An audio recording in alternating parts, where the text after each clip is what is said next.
SIRನಲ್ಲಿ ಮತದಾನದ ಹಕ್ಕನ್ನು ಉಳಿಬೇಕು, ಮತದಾರರ ಹಕ್ಕನ್ನು ಕಳಿಬಾರ್ದು ಅಂತೇಳಿ ವಿರೋಧ ಮಾಡುವಂಥವರಿಗೆ ಕೊಡ್ತಾ ಇರ್ತಕ್ಕಂಥ ಪಟ್ಟ ಏನು ಅಂತ ಹೇಳಿದ್ರೆ, ಇವರು ದೇಶದ್ರೋಹಿಗಳು ಮತ್ತು ಮುಸಲ್ಮಾನರ ಪರವಾಗಿ ಇರ್ತಕ್ಕಂಥ ಜನ ಅಂತಕ್ಕಂಥ ಇನ್ನೊಂದು ಕಡೆಯ ಪಟ್ಟವನ್ನು ಇವತ್ತು ಭಾಳ ವ್ಯವಸ್ಥಿತವಾಗಿ ಎಲ್ಲ ಕಡೆಯಲ್ಲೂ ಕೂಡ ಕಟ್ತಾ ಇದ್ದಾರೆ. ನನಗೆ ಒಂದು ಪ್ರಶ್ನೆ ಇದೆ, ಈ ಎರಡು ಅಂಶಗಳನ್ನು ತೆಗೆದಾಕಿ ಸತ್ಯವಾದಂಥ ಅಂಶ ಏನಿದೆ ಈ SIR ಅಲ್ಲಿ ಅನ್ನುವಂಥದ್ದನ್ನು ನಾವು ಪರಿಶೀಲನೆ ಮಾಡಬೇಕಾಗ್ತದೆ. ನಾನು ದುಡಿಯುವ ಜನರ ಪ್ರತಿನಿಧಿಯಾಗಿ, ಕಾರ್ಮಿಕರ ಪ್ರತಿನಿಧಿಯಾಗಿ ನಮಗಿರ್ತಕ್ಕಂಥ ಅನುಭವ ಏನಿದೆ, ಇವತ್ತು ಇದೇ ಕರ್ನಾಟಕದ ಒಳಗಡೆ 1,07,00,000 ಜನರಷ್ಟು ಈ ಶ್ರಮ್ ಕಾರ್ಡಿನ ಒಂದು ತಗೊಂಡಿರುವಂಥವರು ಜನ ಇದ್ದಾರೆ. ಹಾಗೆಯೇ ನಮ್ಮ ಕಟ್ಟಡ ಕಾರ್ಮಿಕರಲ್ಲಿ ಸುಮಾರು 45 ಲಕ್ಷ ಜನ ಕಟ್ಟಡ ಕಾರ್ಮಿಕರು ಅಫಿಷಿಯಲ್ ಆಗಿ ಕಟ್ಟಡ ನಿರ್ಮಾಣದ ಏನು ಲೇಬರ್ ಡಿಪಾರ್ಟ್ಮೆಂಟ್ ಅಂಡರಲ್ಲಿ ಬರ್ತದೆ ಅದರಲ್ಲಿ ನೋಂದಾವಣಿಯನ್ನು ಆಗಿದ್ದಾರೆ. ಹಾಗೆಯೇ ಟ್ರಾನ್ಸ್ಪೋರ್ಟಲ್ಲಿ ಅಂದರೆ ನಮ್ಮ ಗಿಗ್ ಇರ್ಬೋದು, ಪ್ಲಾಟ್ಫಾರಮ್ ವರ್ಕರ್ಸ್ ಅಂತ ನಾವೇನು ಹೇಳ್ತೀವಿ, ಅದ್ರ ಒಳಗಡೆನೂ ಕೂಡ ಸುಮಾರು 5 ಲಕ್ಷ ಜನರ ಮೇಲಿದ್ದಾರೆ. ಶಾಪ್ ಆ್ಯಂಡ್ ಎಸ್ಟಾಬ್ಲಿಷ್ಮೆಂಟ್ ಆ್ಯಕ್ಟ್ ಅಂಡರಲ್ಲಿ ಸುಮಾರು 5 ಲಕ್ಷ ಉದ್ಯಮಗಳಿದ್ದಾವೆ. ಅದು ಎಲ್ಲವೂ ಕೂಡ ಹೋಟೆಲ್, ರೆಸ್ಟೋರೆಂಟ್, ಕ್ಲಬ್ಗಳು, ಮಾಲ್ಗಳು ಈ ರೀತಿಯಲ್ಲಿ ಬರುವಂಥವು. ಸೊ ಅದು ಎಲ್ಲ ಕಡೆಯಲ್ಲಿ ಕೂಡ ಲಕ್ಷಗಟ್ಟಲೆ ಕಾರ್ಮಿಕರಿದ್ದಾರೆ. ಸ್ಮಾಲ್ ಸ್ಕೇಲ್ ಇಂಡಸ್ಟ್ರಿ ಒಳಗಡೆ ಹೆಚ್ಚು ಕಡಿಮೆ 2.5 ಕೋಟಿ ಕಾರ್ಮಿಕರಿದ್ದಾರೆ.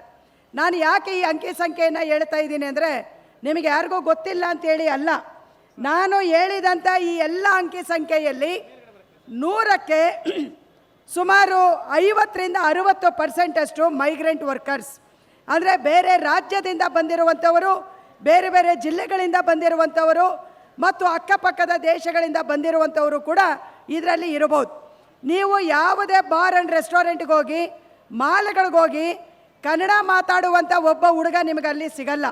ನೀವು ಕಟ್ಟಡ ಕಾರ್ಮಿಕರು ದೊಡ್ಡ ದೊಡ್ಡ ಏನು ಹೈವೇಗಳನ್ನು ಇವತ್ತು ಕಟ್ತಾ ಇದ್ದಾರೆ, ದೊಡ್ಡ ದೊಡ್ಡ ವಸತಿ ಸಂಕೀರ್ಣಗಳನ್ನು ಕಟ್ತಾ ಇದ್ದಾರೆ, ಹೋಗಿ ಆ ಲೇಬರ್ಸನ್ನು ಮಾತಾಡಿ, ಅವ್ರು ಯಾರೂ ಕೂಡ ಕನ್ನಡ ಮಾತಾಡೋರಲ್ಲ.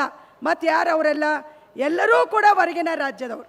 ಆಗಿದ್ದಾಗ ಈಗ ನೀವು SIR ಪ್ರಕ್ರಿಯೆ ಅಂತೇಳಿ ಪ್ರಾರಂಭ ಮಾಡಿದಾಗ ಈ ಮೈಗ್ರೆಂಟ್ ಲೇಬರ್ಸ್ ಯಾರು ತಮ್ಮ ಕನಿಷ್ಠ ಬದುಕನ್ನು ನಡೆಸಲಿಕ್ಕೆ ಉದ್ಯೋಗದ ಆಧಾರದಲ್ಲಿ ರಾಜ್ಯದಿಂದ ರಾಜ್ಯಕ್ಕೆ ಬಂದಿದ್ದಾರೆ, ಅವರ ಪರಿಸ್ಥಿತಿ ಇದರಲ್ಲಿ ಏನಾಗಬಹುದು ಅಂತಕ್ಕಂಥ ಒಂದು ಅಂಶವನ್ನು ನಾವಿಲ್ಲಿ ಪರಿಶೀಲನೆ ಮಾಡಬೇಕು. ನಾನು ಹೇಳಿದ ಈ ಎಲ್ಲ ಅಂಕಿ ಸಂಖ್ಯೆಗಳು ಮುಸಲ್ಮಾನರಲ್ಲ. 100ಕ್ಕೆ 90 ಭಾಗ ಅವರೆಲ್ಲರೂ ಕೂಡ ಸೋಕಾಲ್ಡ್, ನಾವು ಹಿಂದೂ ಅಂತ ಹೇಳಲ್ಲ, ಇಂಡಿಯನ್ಸ್ ಅಂತ ಹೇಳೋಕ್ಕೆ ನಾನು ಇಚ್ಛೆ ಪಡ್ತೇನೆ. ಅವರು ಈ ನೆಲದಲ್ಲಿ ಹುಟ್ಟಿರ್ತಕ್ಕಂಥ ಜನ. ಆದರೆ ಉದ್ಯೋಗಕ್ಕಾಗಿ ಅವರು ಊರಿಂದ ಊರಿಗೆ, ರಾಜ್ಯದಿಂದ ರಾಜ್ಯಕ್ಕೆ ಬಂದಾಗ ಈಗ ನೀವು ಕೇಳ್ತಾ ಇದ್ದೀರಿ 2002ರ ದಾಖಲೆಯನ್ನು ತರಬೇಕು ಅಂತ. ನನ್ನನ್ನು ಇಲ್ಲಿ ಪರಿಚಯ ಮಾಡುವಾಗ ಅಂಗನವಾಡಿ ನೌಕರರ ಸಂಘ ಅಂತಲೂ ಕೂಡ ಪರಿಚಯ ಮಾಡಿದರು. ನಾವು ಮೊನ್ನೆ ಇದೇ ಚುನಾವಣಾ ಆಯೋಗದ ಎದುರುಗಡೆ ನಾವೊಂದು ಪ್ರತಿಭಟನೆಯನ್ನು ಮಾಡಿದ್ವಿ. ಬಹುಶಃ ಇಡೀ ಭಾರತದ ಒಳಗಡೆ ಚುನಾವಣಾ ಆಯೋಗವನ್ನು, ಈ ಒಂದು ವಿಧಾನವನ್ನು ವಿರೋಧಿಸಿ ಹೋರಾಟ ಮಾಡಿದ ಸಂಘಟನೆ ನಮ್ಮದು. ಮೊನ್ನೆನೇ ನಾವು ಇದೇ ಫ್ರೀಡಮ್ ಪಾರ್ಕಲ್ಲಿ ಪ್ರತಿಭಟನೆಯನ್ನು ಕೂಡ ನಾವು ಮಾಡಿದ್ವಿ. ಸುಮಾರು 25,000 ಜನ ಅಂಗನವಾಡಿ ವರ್ಕರ್ಸು ಇವತ್ತು BLOಗಳಾಗಿ ಕೆಲಸ ಮಾಡ್ತಾ ಇದ್ದಾರೆ. ನಮ್ಮ ಅನುಭವ ಏನಿದೆ, ಮೊನ್ನೆ ನಾವು ಚುನಾವಣಾ ಆಯೋಗದ ಅಧ್ಯಕ್ಷರನ್ನು ಭೇಟಿ ಮಾಡಿದ್ವಿ, ಮನವಿಯನ್ನು ಕೊಟ್ವಿ, ಚರ್ಚೆ ಮಾಡಿದ್ವಿ. ಅದರಲ್ಲಿ ಅವರು ಹೇಳಿದ ಅಂಶ, ಮೊದಲು ಹೇಳಿದ್ರು ನಮ್ಮ ಮುಖ ಕಂಡುಕೊಳ್ಳೆ ನಿಮಗೆ ಕಂಗ್ರಾಟ್ಸ್ ಅಂತ ಹೇಳಿದ್ರು. ನಾನು ಯಾಕೆ ಸರ್ ಅಂತ ಹೇಳಿದೆ, ಯಾಕೆ ಅಂದರೆ 5,04,00,000 ಜನ, ಸ್ವಲ್ಪ ಇನ್ನೊಂದು 2-3 ಸಾವಿರ ಅಷ್ಟು ಮ್ಯಾಪಿಂಗ್ ಈಗ ಕಂಪ್ಲೀಟ್ ಆಗಿದೆ. 5,04,00,000 ಜನರ ಮ್ಯಾಪಿಂಗ್ ಮಾಡೋದ್ರಲ್ಲಿ ಅಂಗನವಾಡಿ ವರ್ಕರ್ಸಿನ ಪಾತ್ರ ಭಾರಿ ದೊಡ್ಡ ಪಾತ್ರವನ್ನು ವಹಿಸಿದ್ದಾರೆ. ಹಾಗಾಗಿ ನಾವು ನಿಮಗೆ ಕಂಗ್ರಾಟ್ಸ್ ಹೇಳ್ತೀವಿ ಅಂತ ಹೇಳಿದರು. ನಾವು ಹೇಳಿದ್ವಿ, ನಿಮ್ಮ ಕಂಗ್ರಾಟ್ಸ್ ಅಂತ ಹೇಳಿ ನಾವು ತಗೊಳ್ಳುವಾಗಲೇ ಅಥವಾ ಅದನ್ನು ಹೇಳುವಾಗಲೇ ನಮಗೆ ಒಂದು ಭಯ ಇದೆ ಸ್ವಾಮಿ ಅಂತ ಹೇಳಿದ್ವಿ. ಏನು ಭಯ ಅಂತ ಕೇಳಿದ್ರು. ಇದೇ ಯಾರಿಗೆ ಕಂಗ್ರಾಟ್ಸ್ ಹೇಳಿದಿರೋ ಈ ಜನರನ್ನು ಜೈಲಿಗೆ ಕಳಿಸುವಂಥ ಆತಂಕ ಇವತ್ತು ಕರ್ನಾಟಕದಲ್ಲಿದೆ ಅನ್ನುವಂಥದ್ದನ್ನು ನಾವು ಹೇಳಿದ್ವಿ. ಏನದು ಅಂತ ಕೇಳಿದರು. ನಾವು ನಮ್ಮ ಮನವಿಯಲ್ಲಿ ಸ್ಪಷ್ಟವಾಗಿ ಬರೆದಿದ್ದೀವಿ. ಮಾನ್ಯ ಮುಖ್ಯಮಂತ್ರಿಗಳು ಬಂದರೆ ಅವ್ರಿಗೂ ಕೂಡ ಒಂದು ಮನವಿಯನ್ನು ನಾವು ಸಲ್ಲಿಸ್ತೇವೆ. ಮತ್ತು ಸರ್ಕಾರದ ಪರವಾಗಿರುವಂಥವರು ಕೂಡ ಇದನ್ನು ಗಂಭೀರವಾಗಿ ಪರಿಶೀಲಿಸಬೇಕು ಅಂತೇಳಿ ಈ ವೇದಿಕೆಯ ಮುಖಾಂತರ ನಾನು ಕೇಳ್ತೇನೆ.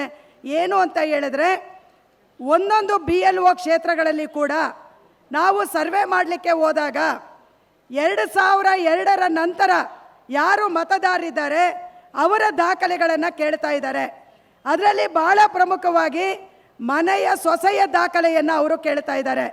2002ರಲ್ಲಿ ಯಾರು ಮನೆಯ ಸೊಸೆ ಅಂತೇಳಿ ಬಂದಿದ್ದಾರೋ ಅವರು ಹೋಗಿ 2002 ಅವರ ತಂದೆಯ ಅಥವಾ ಅವರ ಎಫಿಕ್ ನಂಬರನ್ನು ಅವರು ತರಬೇಕು. ಸೊ ಈಗ ಈ BLOಗಳ ಪರಿಸ್ಥಿತಿ ಏನಾಗಿದೆ ಅಂತ ಹೇಳಿದ್ರೆ, ಆ ರೀತಿಯಲ್ಲಿ ತರುವಾಗ 2002ರ ಒಂದು ದಾಖಲೆಗಳು ಇಲ್ಲ. ದಾಖಲೆ ಇಲ್ಲ ಅಂತ ಹೇಳಿದಾಗ ಏನು ಮಾಡಬೇಕು ಅಂತಕ್ಕಂಥ ಪ್ರಶ್ನೆ ಬಂದಿದೆ. ಆ ಪ್ರಶ್ನೆ ಬಂದಾಗ ಸ್ಥಳೀಯ ಚುನಾವಣಾಧಿಕಾರಿಗಳು ಹೇಳಿದ್ದಾರೆ ಏನು ಅಂತ ಹೇಳಿದ್ರೆ, ಮನೆಯ ಸೊಸೆಯನ್ನು ಮನೆಯ ಮೊಮ್ಮಗಳನ್ನಾಗಿ ಪರಿವರ್ತಿಸಿ ಅಂತ, ಮನೆಯ ಮೊಮ್ಮಗಳನ್ನಾಗಿ ಪರಿವರ್ತಿಸಿ ಅಂತ. ಇದು ಎಷ್ಟು ಅಪಾಯ ಅನ್ನುವಂಥದ್ದನ್ನು ದಯವಿಟ್ಟು ಎಲ್ಲರೂ ಕೂಡ ಯೋಚನೆ ಮಾಡಿ.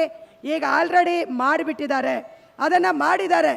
ಒಂದೊಂದು BLO ಬೂತಲ್ಲೂ ಕೂಡ ನನ್ನ ಅಂದಾಜಿನ ಪ್ರಕಾರ ಕನಿಷ್ಠ 10ರಿಂದ 20, 30 ಇವತ್ತು ಮನೆಯ ಸೊಸೆದಿರು ಮನೆಯ ಮೊಮ್ಮಕ್ಕಳಾಗಿ ಪರಿವರ್ತನೆ ಆಗಿದ್ದಾರೆ. ಆ ರೀತಿ ಪರಿವರ್ತನೆ ಆದಾಗ ಅದು ಇವತ್ತೇನಾದರೂ ಕೂಡ ಮತದಾರರು ತಮ್ಮ ಮತದಾನದ ಹಕ್ಕನ್ನು ಕಳ್ಕೊಳ್ತಾರೆ. ಎರಡನೆಯದು, ಅದನ್ನು ಮಾಡಿದಂಥವರು ಜೈಲಿಗೆ ಹೋಗುವಂಥ ಸಂಭವನೂ ಕೂಡ ಇದೆ. ಈ ಅಂಶವನ್ನು ನಾವು ಗಂಭೀರವಾಗಿ ಪರಿಶೀಲಿಸಬೇಕು. ಈ ಅಂಶಗಳು ಬರ್ತಾ ಇರೋದು ಮೈಗ್ರೆಂಟ್ ವರ್ಕರ್. ಎರಡನೇದು ಇದು ಏನು ಬಾರ್ಡರ್ ಏರಿಯಾ ಏನಿದೆ, ಆ ಬಾರ್ಡರ್ ಏರಿಯಾಗಳಲ್ಲಿ ಬರ್ತಾ ಇದ್ದಾವೆ. ಮತ್ತು ಹಿಂದುಳಿದಿರ್ತಕ್ಕಂಥ ಜನ ಎಲ್ಲಿ ಇವತ್ತು ವಾಸ ಮಾಡ್ತಾ ಇದ್ದಾರೆ ಅಂಥ ಪ್ರದೇಶಗಳಲ್ಲಿ ಈ ಅಂಶಗಳು ಹೆಚ್ಚಾಗಿ ಬರ್ತಾ ಇದ್ದಾವೆ. ಇದನ್ನು ನಾವು ಭಾಳ ಗಂಭೀರವಾಗಿ ಪರಿಶೀಲಿಸಬೇಕು ಅಂತಕ್ಕಂಥ ಮಾತನ್ನು ಹೇಳ್ತಾ, ಮತ್ತು ಇನ್ನೊಂದು ಏನು ಅಂತ ಹೇಳಿದ್ರೆ, ಇವತ್ತು ರಾಜ್ಯ ಸರ್ಕಾರ ಹೇಳ್ತಾ ಇದೆ ಯಾರು ಮತದಾರರಿಲ್ಲ ಅವರಿಗೆಲ್ಲ ಬೆನಿಫಿಟನ್ನು ಕಟ್ ಮಾಡ್ತೇವೆ ಅಂತ. ದಯವಿಟ್ಟು ಆ ರೀತಿಯ ಒಂದು ಸ್ಟ್ಯಾಂಡನ್ನು ರಾಜ್ಯ ಸರ್ಕಾರ ತಗೊಳ್ಬಾರ್ದು.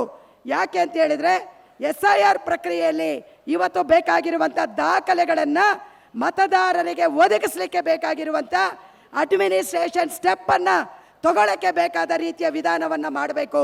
ಇವತ್ತು ಇಡೀ ಭಾರತದಲ್ಲಿ ಆ ರೀತಿಯ ಒಂದು ವಿಧಾನವನ್ನು ಅನುಸರಿಸಿರೋದು ನಂಬರ್ 1 ಕೇರಳ. ಹಾಗಾಗಿ ಕೇರಳದಲ್ಲಿ SIR ಕೆಲಸ ಕುತಂತ್ರ ನಡೀಲಿಲ್ಲ.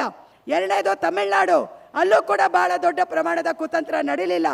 ಕನ್ನಡದಲ್ಲೂ ಕೂಡ ಇವರ ಕುತಂತ್ರ, ಕರ್ನಾಟಕದಲ್ಲಿ ಇವರ ಕುತಂತ್ರ ನಡೀಬಾರ್ದು ಅಂತ ಹೇಳಿದ್ರೆ ಮತದಾರರ ಮೂಲಭೂತವಾಗಿರುವಂಥ ದಾಖಲೆಗಳನ್ನು ಕೂಡಲೇ ಒದಗಿಸಲಿಕ್ಕೆ ಬೇಕಾಗಿರುವಂಥ ಒಂದು ಸ್ಟೆಪ್ಸನ್ನು ರಾಜ್ಯ ಸರ್ಕಾರ ತಗೊಳ್ಬೇಕು ಅನ್ನುವಂಥದ್ದನ್ನು ಒತ್ತಾಯ ಮಾಡಿ ನನ್ನ ಮಾತನ್ನು ಮುಗಿಸ್ತೇನೆ. ನನಗೆ